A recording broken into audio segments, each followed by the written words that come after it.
Election Day live coverage here at the Atlanta NAACP, joined again by President Richard Rose. We're still here at East Point, where earlier, sir, there was some issues about this polling place. It was an early voting location, and I understand that's happened in other places as well. In other places as well. There had to have been hundreds of people who've showed up here today thinking that this was a regular polling place, and it is not. But also the same things that polling places that were also early voting locations, like Metropolitan Library. That was an early voting location, and people are continuing to stream in there to try to vote. The issue has big issues been because they've had no help.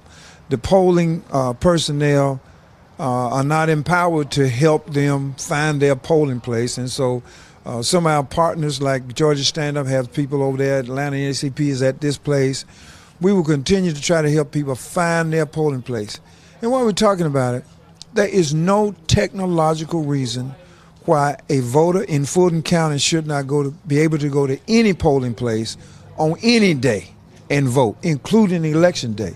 The same technology they use for early voting, where you can go into any early voting location, you can do the same thing on Election Day. We have to make it easy for people to exercise their right and privilege as a voter in democracy, if we really want democracy versus an oligarchy. So that will be an issue that we will be putting forth after this election. But today, we want people to vote. Another rule that's been egregious is that if you ask for a provisional ballot, that you can only get it after 5 p.m. on Election Day. That is a terrible rule that was put in Senate Bill 202 after the 2020 election victories against the party in power in Georgia. So they wanted to make it harder for people to exercise their right and for people to exercise their participation in democracy and freedom.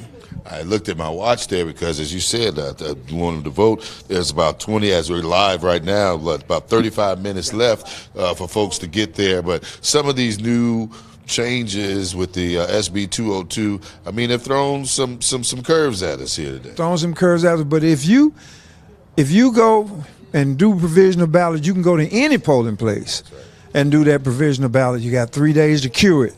It's not the end of it. You got to cure that problem with your ballot, but do not leave the poll until you get a provisional ballot. Earlier, Second Vice President Karen Renee, I think there was some issues in Cobb County as well that she spoke. County as well.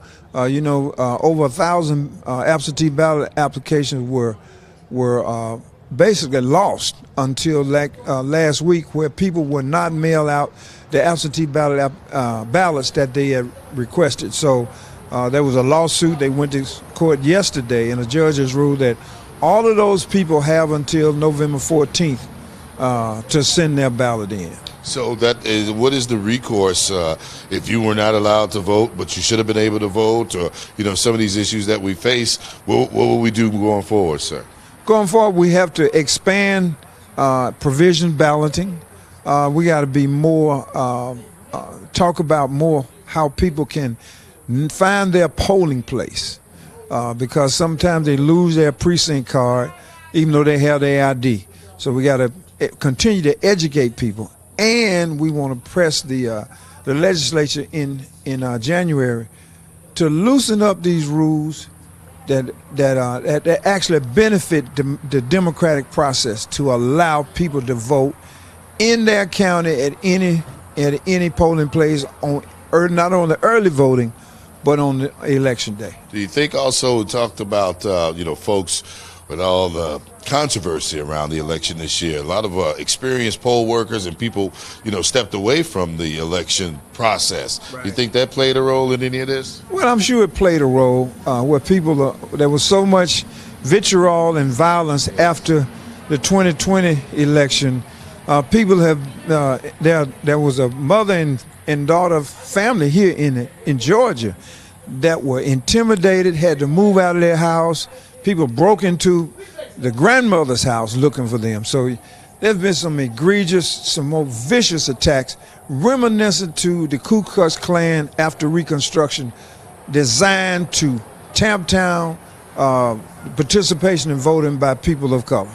I got to say to you, Mr. President, because some of these things seem so big and insurmountable, but what do we just got to keep fighting, right? We have to keep fighting. We have to say we refuse to be mistreated. We will not ride on the back of the bus. We will vote. We will participate in this democracy. Well, we thank you for all the hard work again.